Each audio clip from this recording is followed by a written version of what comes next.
All right. My name is Chris Campbell. I'm a practicing CPA, and I work with small and mid-sized businesses and individuals to help them pay the least amount of taxes possible while keeping them out of jail. So today I wanted to talk about the specific business model in the medical. And the reason why I want to talk about that today, because I had a call with a potential client who is looking to do something in the medical space as far as providing medical services. They're not a doctor, they're not a health professional at all, to be quite honest. But they see a lane that they want to fill and they're going for it. So most of the time people feel like, how can you start a practice and not be a doctor? And just from looking more into it, apparently this happens quite a bit where folks not in the medical field get involved with the medical practices. Now, with that, there are rules and regulations, and they vary by state, where the state says, hey, in order to open a medical practice, the person owning the practice or the owners, somebody's got to be in the medical field. Somebody needs to be a doctor. If you're opening a clinic, if you're opening a doctor's office, someone needs to be a doctor, right? I should say the owner or the main person in charge of the company needs to be a doctor, right? And every state has its regulations about that. I'm assuming most do. On the surface, it makes sense, right? People shouldn't be opening practices that aren't doctors. For folks on the business side, a way around that, there is actually a business model that does allow non-medical professionals own practices because there's a different structural setup. And essentially the model is called the PC slash MSC or MSO model.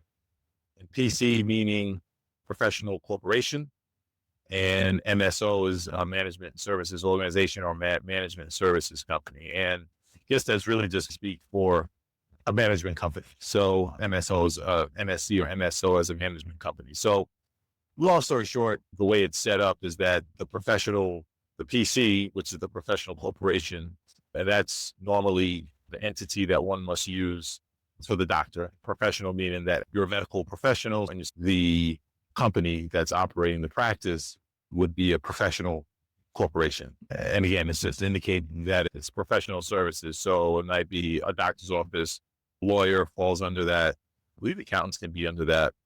Doctors, lawyers, accountants. So usually anything that needs to be state regulated would fall under a professional corporation.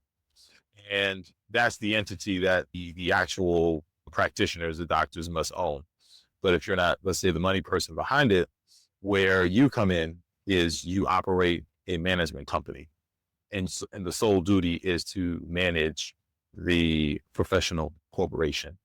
And essentially how the model works is the professional corporation pays the management company fees for services.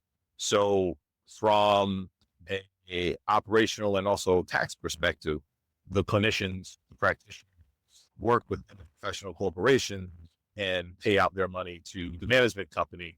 And usually what you want to try to do from a tax standpoint is try to get the professional corporation as close to zero as possible. So use that company, pay out the clinicians, and you have a zero profit. Now, there are rules and regulations on this as far as what or how much a professional corporation can pay to a management company, because it's not supposed to be blatant that it's really the managers, the non-clinicians running the show and profiting from a practice. So there are rules as far as and restrictions, and it's usually more of a state side, not necessarily a tax thing, but from a state regulation as far as how it's determined how much the PC pays out the management company. So there are normally three different methods and methodologies that a professional corporation or a PC pays out a management company, right? So first is just a fixed rate, and that's the safest way. So you'll pass muster with state regulators pretty much all the time, right? If it's a flat rate, so the management company does not say the PC is going to pay us, say, $15,000 a month, and they're going to go ahead and do all the management things. So when I say management, I guess I should define it as the management company is handling all the non-clinical things. So all the administrative stuff, handling the real estate, handling the office, handling, let's say, making orders of supplies, payroll, all those things. So anything that doesn't have to do with actually servicing the patient to the client. So with that agreement that comes up between the professional corporation and the management company, you decide how much that you're going to pay for all these services. One of the safest ways is just a flat rate. Professional corporation, the management company, a flat amount every month, and they handle more the management duty. So from a regulation standpoint, that's usually the safest way because it's a fixed rate. So you come up with a rate, they pay it, that's that. Gets a little more risky. On the opposite end of the spectrum, there's a method which is percentage of revenue. And that is a little more risky because now it seems as though if you're just paying a percentage of the revenue to the management company, now it's perceived as if this management company is a partner versus a paid for service. And that's where you have to watch out for, because state regulations don't want it as if you have non-clinicians that are a partner to or receiving a share of profit, so to speak. But the model does exist. So again, check your state because some state are more stringent than others, but a percentage of revenue is another way to pay out. Now, I would say the most efficient way, specifically for tax purposes, and will probably keep you out of trouble with regulators, is a cost plus deal, right? Because keep in mind, if you're on the business side of this and you're operating the management company, you really don't want the corporation to really make money. So the idea is that you pay out your clinicians, right? But that would be more from a salary standpoint. So whatever deal you work out with them, pay them out in salary. And the idea is that the remaining can go to the management company. So the challenge that you face is how to effectively and legally, and stay within bounds, shift the rest of that income to the management company, where A, you can profit from it, but then also B, you might be able to be more tax efficient. You might be in a more tax efficient entity to deal with the profits, right? Because with some PC, and again, it varies from state to state. I think with certain states, I think California does, is like you have to be a corporate SC Corp to do certain professional activities, and they can't be S Corp. So it may not necessarily be the most tax efficient entity. So again, from your manager standpoint, you want to pull out as much as you can, any remaining, to get you into that other entity. And the management company, you really have no restrictions as far as what it can be. So partnership, LLC, whatever have you. But getting back to it, with cost plus, you can come up with a certain percentage over what the costs are, right? So you determine what costs are that it takes to operate it, like all the non-clinical things. And let's say take a percentage on top of that. So you'll say, okay, let's say if it's a cost plus 10%, right?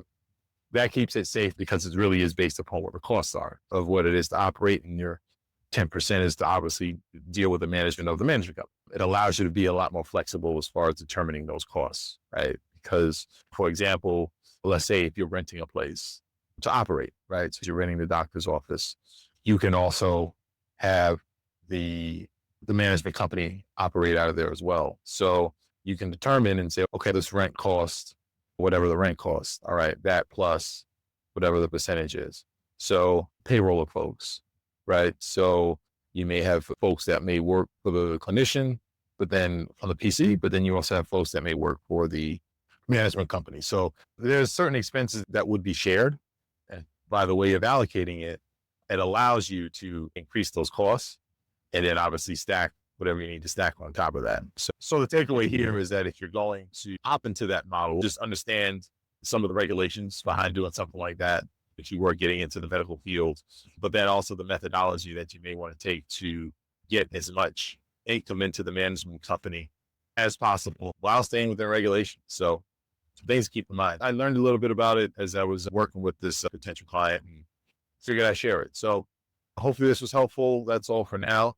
And if you have any more questions about this topic or any other tax or account related questions, feel free to reach out. I'm happy to help. All right. So that's all for now. And I'll talk to you in the next one. Take care.